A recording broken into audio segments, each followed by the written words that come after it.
A alimentação das crianças é muito importante para o bom desenvolvimento de sua saúde física e intelectual. Para falar sobre esse assunto que gera muitas dúvidas em quem tem crianças em casa, nós convidamos a nutricionista Milene Henriques. Bom dia, Milene, seja muito bem-vinda ao nosso programa. Bom dia, Wilker. Tudo bem com você? Joia, muito bom te receber aqui, ainda mais para falar sobre esse assunto, né? Hoje a gente está falando muito sobre crianças e eu queria saber de você. É possível ensinar as crianças a consumirem alimentos mais saudáveis? A partir de quando isso deve ser uma preocupação dos pais? Bom, é possível ensinar porque comer é um ato aprendido. E como é aprendido, a gente consegue sim ensinar. E a gente deve fazer isso desde sempre. Na verdade, a gente começa esse processo antes da criança nascer. Desde a gestação, a gente já começa a ter essa preocupação, porque é possível incentivar desde o útero materno, mas é claro que a nossa preocupação e o nosso esforço, ele vai estar mais concentrado na introdução alimentar, que é onde a criança começa, né, de fato a comer. E nesse momento já é possível a gente ensinar a criança a comer de tudo e com muito prazer. Que legal, Milena, bom dia para você, muito obrigada por estar aqui com a gente, vamos te aproveitar muito aqui, queremos muitas dicas, viu? E eu já entrei lá no seu Instagram, não conhecia o Bebê Bom de Garfo, né? Quase 300 mil seguidores. Como é que você faz esse trabalho aí de ajudar as mães, os cuidadores, nessa questão da alimentação por meio das redes sociais? Você é bem assíduo lá, né? Você posta bastante conteúdo e tem uma interação muito grande, né, com o seu público. Sim, graças a Deus é um trabalho que eu vejo mesmo como uma missão, porque desde que eu me tornei mãe, eu pude ver o quanto que a alimentação dos nossos filhos, ela tem um impacto muito grande na nossa forma de maternar. Eu pude acompanhar diversas mães que se sentiam frustradas com a maternidade, que se sentiam incapazes de ser mãe por não conseguir alimentar bem o filho. E acompanhando essas pessoas, antes de ser mãe eu não entendi o impacto disso, mas é dada a qualquer fêmea na espécie animal a função de nutrir. E aí quando a mãe cria toda uma expectativa e vê que o filho não está se alimentando bem, isso gera muita frustração. Então eu abracei aí essa causa de ajudar papais na condução de uma alimentação prazerosa desde sempre e mostrando que é possível, né, que as crianças sejam boas de garfo. Graças a Deus eu tenho 2 exemplos disso em casa, eu tenho 2 filhos, Arthur e Heitor, que comem de tudo, comem muito bem. E aí estou lá todos os dias na rede social postando conteúdos para ajudar famílias com isso que, além dessa tranquilidade para os pais, é claro, né, vai ter um impacto na saúde do indivíduo pelo resto da vida. Então, eu acho meu trabalho lindo porque eu estou ajudando crianças e lá na frente isso tudo a gente vai conseguir colher frutos. Eu acredito muito que é a minha maneira de deixar o mundo melhor. E é muito bacana ver a sua alegria, né, e o seu entusiasmo, né, o entusiasmo com que você fala sobre esse assunto. Olha, eu ia te perguntar justamente isso, né? De onde surgiu, porque você é profissional da área, né? Nutricionista, mas eu queria saber de onde surgiu esse interesse ali pela alimentação dos pequenos. Você já respondeu, é a partir da sua experiência como mãe. Agora eu quero saber o seguinte, como que introduz, desde a primeira refeição, né, os alimentos mais saudáveis? Por exemplo, se você oferece algum alimento para a criança e ela não aceita ali de primeira, o que o pai tem que fazer? Ele tem que insistir, isso pode gerar algum tipo de trauma, né? Não sei se a gente pode usar essa palavra, nessa criança, que ela vai se recusar a experimentar novamente aquele alimento. Como que o pai deve proceder nessa situação? A primeira vez que vai oferecer, o filho já não quer, o que ele tem que fazer? Então, a gente precisa entender, a gente precisa enxergar a introdução alimentar como um processo. Porque sim, a gente pode causar traumas que vão fazer com que essa criança se relacione de uma forma muito ruim com o alimento e que vai ter impacto, né, até lá na vida adulta. Quando uma criança está aprendendo a andar, por exemplo, a gente entende que é um processo, né? Nenhuma criança vai sair andando de uma hora para outra. Essa criança, ela vai primeiro ficar em pé com apoio, depois que ela fica em pé com apoio, ela começa a ficar em pé sem apoio, ela começa a dar os passinhos apoiando em alguma coisa, depois que ela tem segurança, ela sai andando, né? Então, nenhuma criança sai correndo de uma hora para outra. E os pais têm muita tranquilidade de entender esse processo e entender que é, de fato, uma aquisição que vai acontecendo ao longo do tempo. Contudo, com a alimentação é diferente. Os pais criam a expectativa de que até ontem uma criança que só mamava, que não só conhecia o leite, a mamadeira, hoje ela vai comer e ela já tem que aceitar. Mas é incoerente. E aí, com essa expectativa alta, a gente começa a colocar em prática algumas atitudes que são realmente erradas e que acabam fazendo com que essa criança se relacione de maneira errada com o alimento e sim podendo gerar traumas. Por exemplo, na introdução alimentar, uma criança é forçada a comer, não é essa relação que a gente quer. A gente quer que a criança ela aprenda sobre sabor, ela aprenda sobre a textura, ela aprenda a distinguir ali o que é o doce, o que é azedo, o que é o amargo. Então, quando a gente tem esse entendimento, a gente vai mais tranquilo para a introdução alimentar e a gente consegue ir proporcionando momentos de aprendizado para os nossos filhos. Até 1 ano de idade, Wilker, o leite é o principal alimento que a criança pode receber. Ele vai suprir a maior parte das necessidades. Então, as mães, especialmente, né, que são quem mais conduzem esse momento, elas precisam estar tranquilas de que a criança ela não tem que comer em quantidade. Não é esse o momento. Esse é o momento de gerar conexão, esse é o momento de ensinar sobre sabores, ensinar cores, ensinar texturas, para que essa criança aprenda a comer. E aí, quanto mais sentidos a gente conseguir envolver desde o início, a gente está proporcionando que esse aprendizado ele aconteça mais rápido. Então, tato, olfato, paladar, audição, a visão, todos os nossos sentidos eles têm que trabalhar simultaneamente na hora de comer. E aí, quando, desde o início da introdução alimentar, os pais têm essa consciência, entendendo que é um processo que não vai ser de uma hora para outra e proporciona que essa criança envolva esses 5 sentidos, ela vai aprendendo de uma forma muito mais fácil. Que legal, Milena. Agora, uma perguntinha de mãe também. Sou mãe de 2, viu? Uma, por enquanto, na barriga ainda. Mas Maria já está com 1 ano e 4 meses. Então, já está comendo bastante. A introdução alimentar dela foi, graças a Deus, bem sucedida. Agora, muita dúvida que eu vejo de muitas mães, e eu tive isso também no começo, né? Você explicou aí que até 1 ano o leite é que vai sustentar mesmo, tem de 6 meses, né? Que é a introdução alimentar até 1 ano, é para ela conhecer os alimentos e tendo contato. Agora, você ofereceu ali, por exemplo, o almoço, né? E a criança praticamente não comeu nada.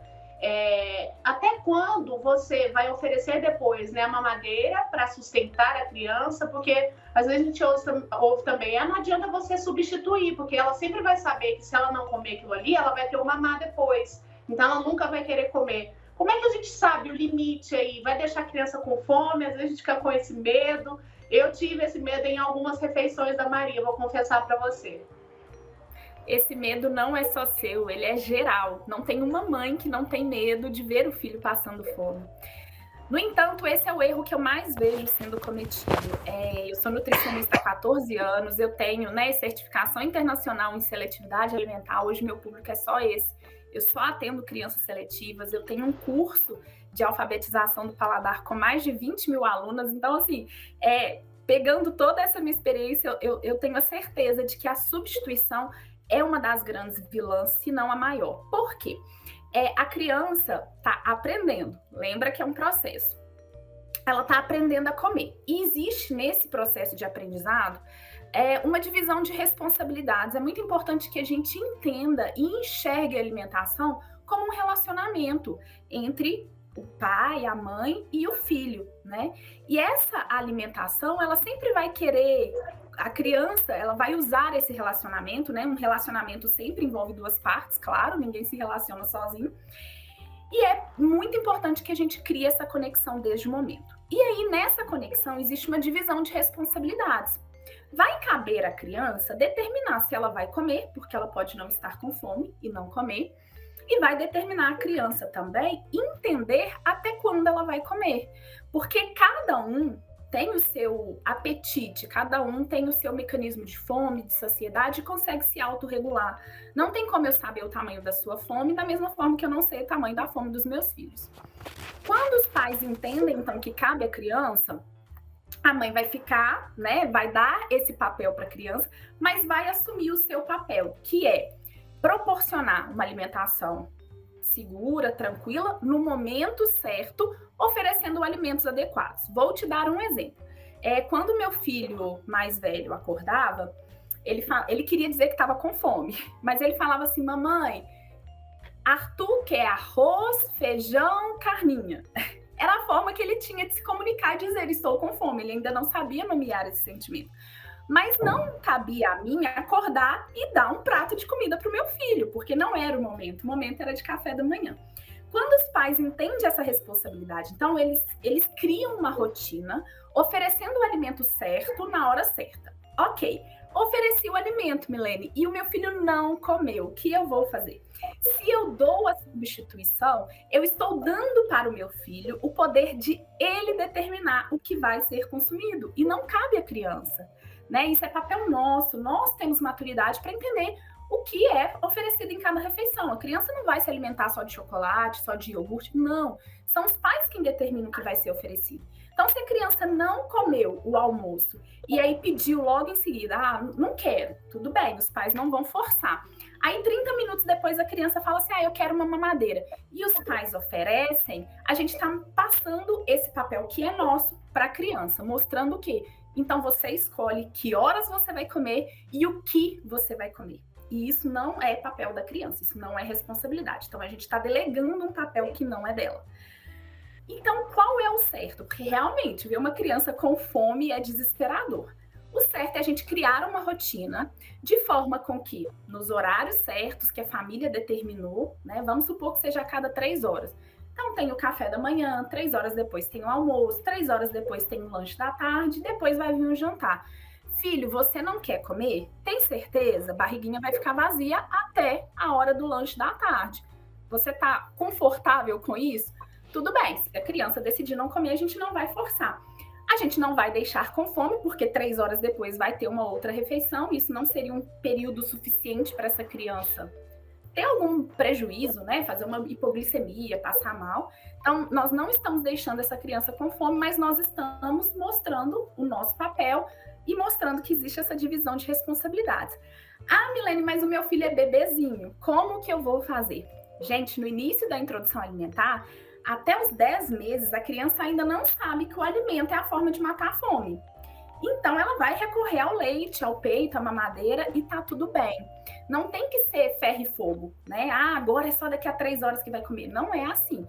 A gente vai criando a rotina, tentando espaçar cada vez mais a amamentação, né? O leite, para que não fique próximo do horário das refeições.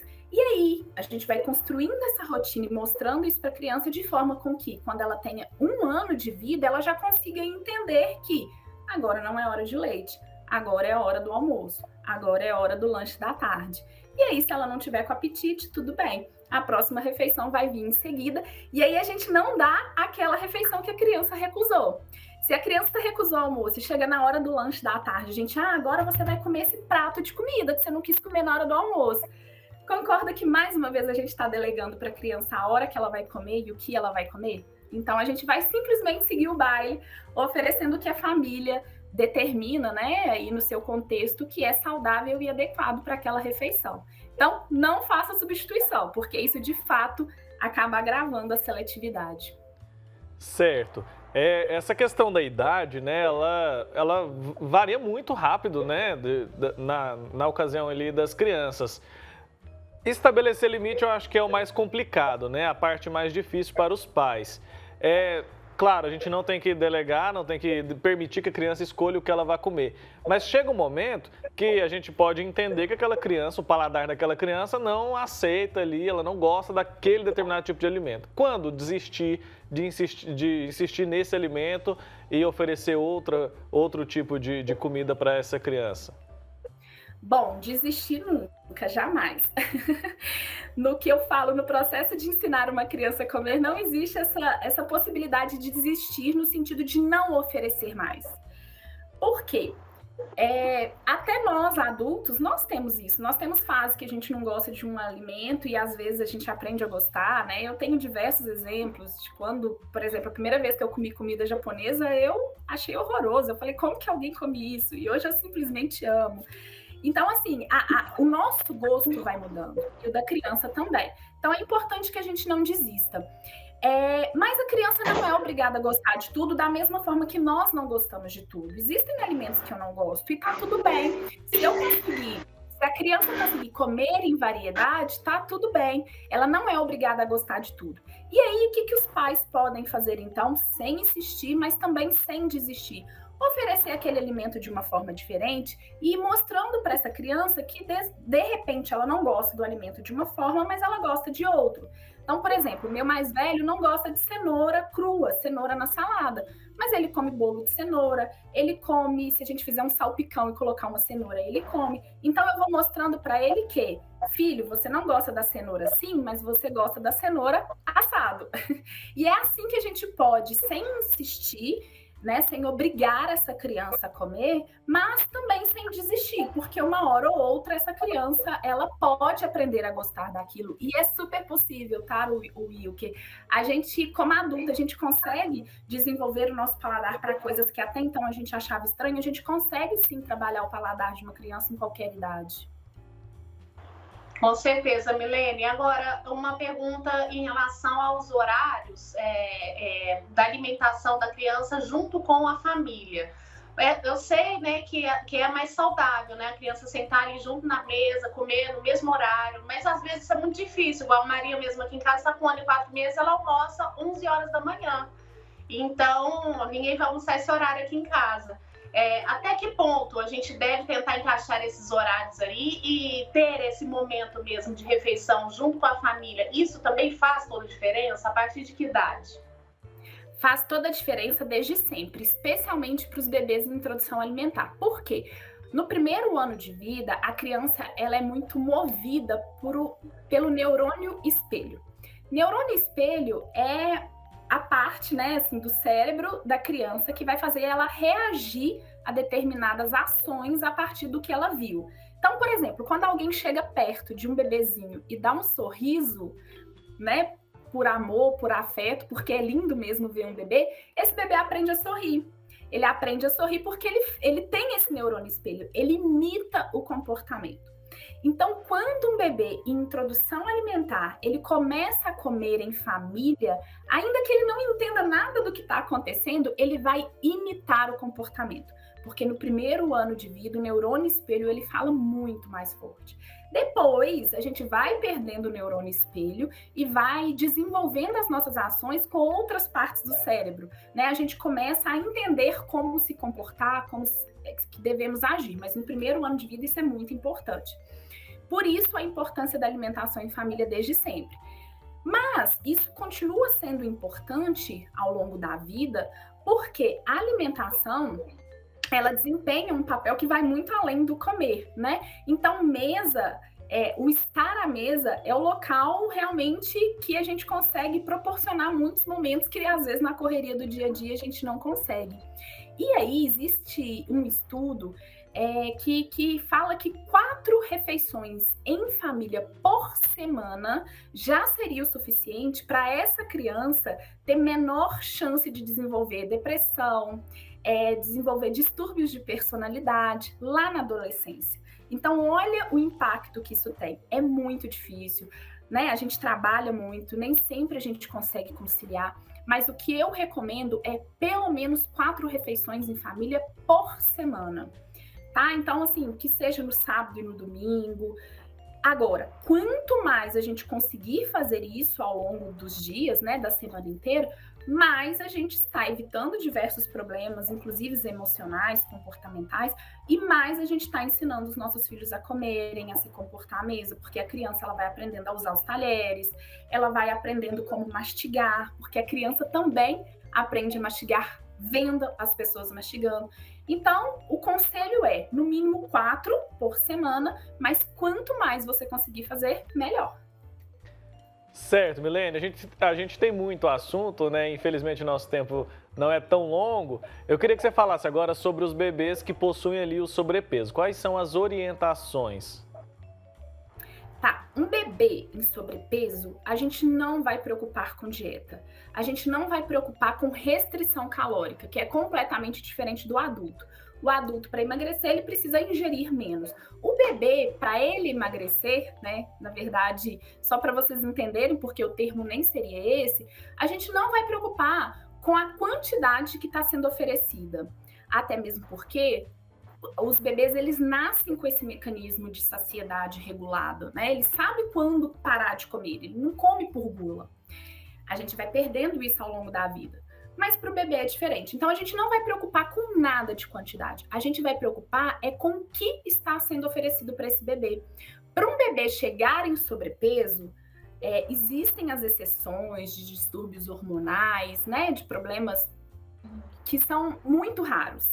No geral, talvez para 99% dos bebês, das crianças com sobrepeso, a inadequação está no tipo de alimento que está sendo oferecido. Crianças com exposição a alimentos com alta densidade energética. O que é isso? Um alimento pequenininho, um pequeno volume que tem muitas calorias. E aí a mãe, o pai, acha que a criança come pouco. Só que nesse pouco ela recebe muita caloria. E com isso ela acaba engordando. Então, a preocupação vai ser limitar o acesso a esses alimentos, de preferência não oferecer, especialmente os industrializados, né? Farinhas, engrossantes de mamadeira. Então, às vezes usa mucilon, às vezes usa aqueles mingaus, né? Que são próprios para criança, mas que não deveria ser consumido por criança. E tudo isso vai fazendo com que esse bebê ganhe peso. Limitar o acesso, de preferência não oferecer, é a melhor opção. E aí essa criança, ainda que ela não perca peso, ela vai continuar crescendo e vai chegar ali dentro do que é ideal e recomendado para a idade dela. Tá certo, Milene. Muito obrigado, viu, pelo seu tempo aqui com a gente, por tantas informações importantes. Parabéns pelo seu trabalho.